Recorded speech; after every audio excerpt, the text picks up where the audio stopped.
নমস্কার বন্ধুরা, অর্পিতা স্পিরিচুয়াল চ্যানেলে আপনাদের সবাইকে স্বাগত।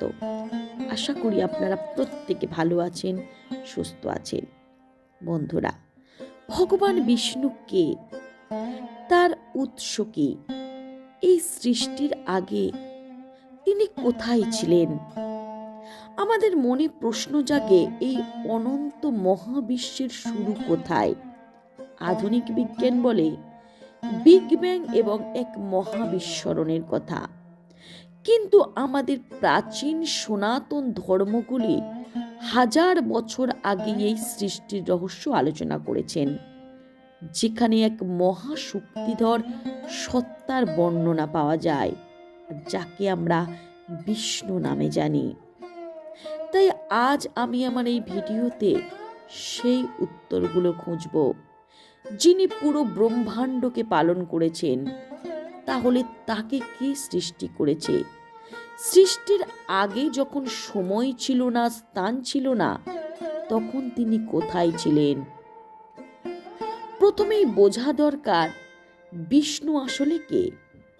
বিষ্ণু কি কেবল 4 হাত বিশিষ্ট একজন দেবতা, যিনি বৈকুণ্ঠে বাস করেন? সংস্কৃত বীজ ধাতু থেকে উৎপন্ন এই শব্দের অর্থ হলো যিনি সর্বত্র ব্যাপ্ত।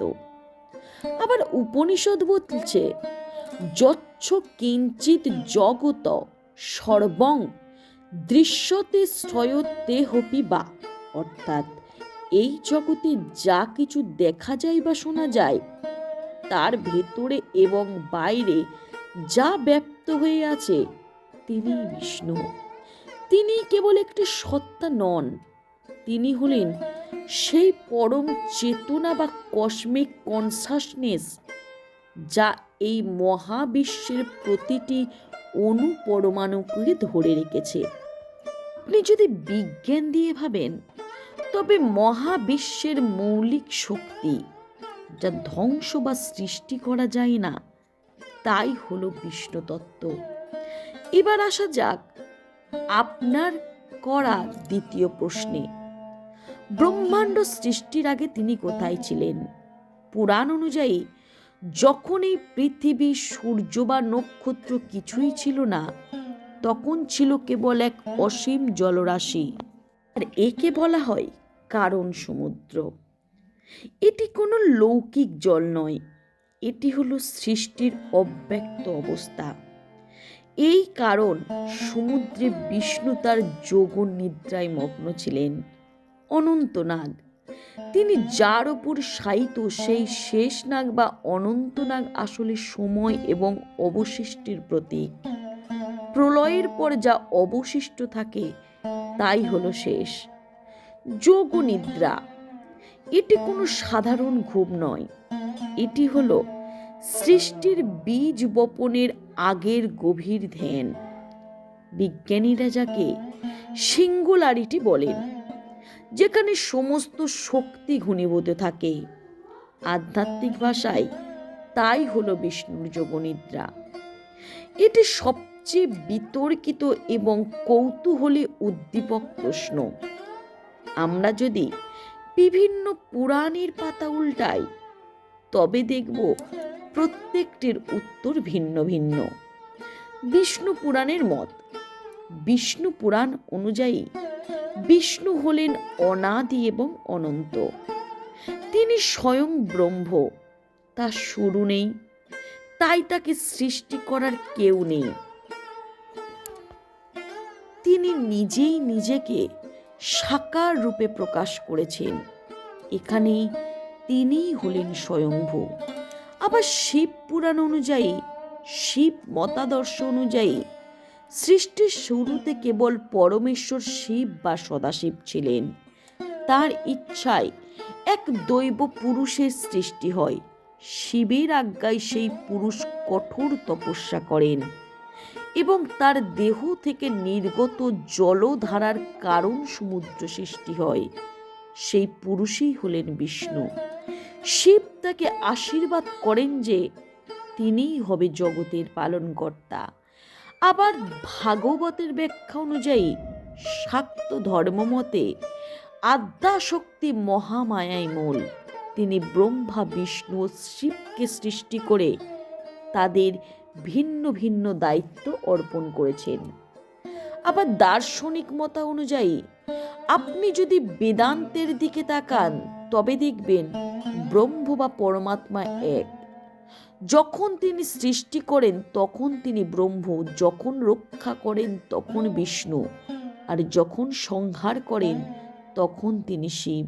অর্থাৎ তিনি নিজেই সৃষ্টির স্রষ্টা, আবার তিনি সৃষ্টির আধার। আবার কারণা দক্ষসায়ী বিষ্ণু অর্থাৎ মহাবিষ্ণু বলতেও নানা রকম ব্যাখ্যা আছে আমাদের পুরাণে। তিনি কারণ সমুদ্রে শুয়ে থাকেন।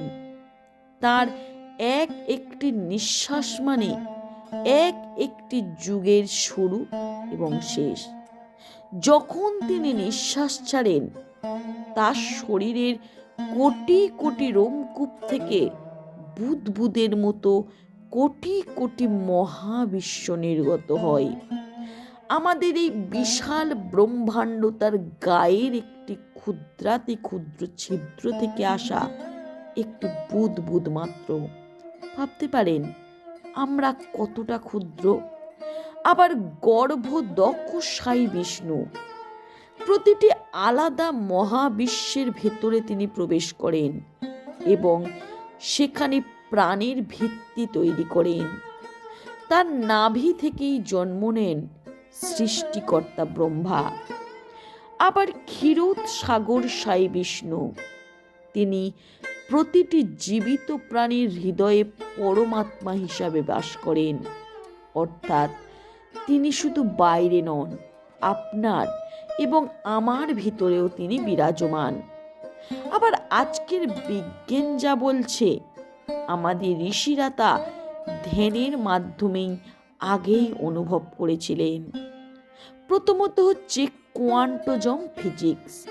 বিজ্ঞানের law of conservation of energy বলছে শক্তি অবিনশ্বর, বিষ্ণুও তাই। আবার মাল্টিভার্স থিওরি বলছে মহাবিষ্ণুর রোমকূপ থেকে অসংখ্য ব্রহ্মাণ্ড বেরোনোর তত্ত্ব বর্তমান যুগের মাল্টিভার্স থিওরির সাথে হুবহু মিলে যায়। নাভিপদ্ম বা বিগ ব্যাং, ব্রহ্মার জন্ম যে পদ্মে, তা আসলে প্রসারণশীল মহাবিশ্বের প্রতীক। এক বিন্দু থেকে এক বিশাল জগতের বিস্তার। বিষ্ণু কেন গুরুত্বপূর্ণ?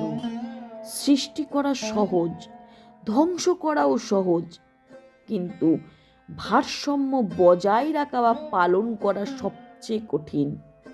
বিষ্ণু হলেন সেই ধৈর্যের প্রতীক। যখনই এই মহাবিশ্বে ভারসাম্য বিঘ্নিত হয় তিনি অবতার রূপে নেমে আসেন। মৎস্য থেকে কল্কি, তার 10টি অবতার আসলে প্রাণের বিবর্তনেরই ইতিহাস। তিনি আমাদের শেখান যে কর্মের মাধ্যমেই ধর্ম রক্ষা সম্ভব। তাহলে বিষ্ণুকে?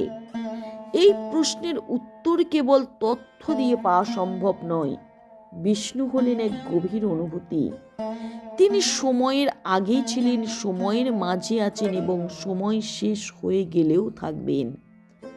তিনি আমাদের শেখান যে অন্ধকার বা শূন্যতা মানেই শেষ নয়, বরং তা এক নতুন সৃষ্টির গর্ভগৃহ।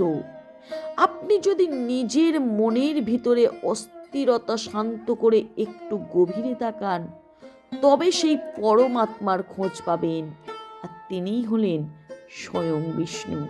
বন্ধুরা, ভগবান বিষ্ণুর এই আদি রহস্য নিয়ে আপনার মতামত কি?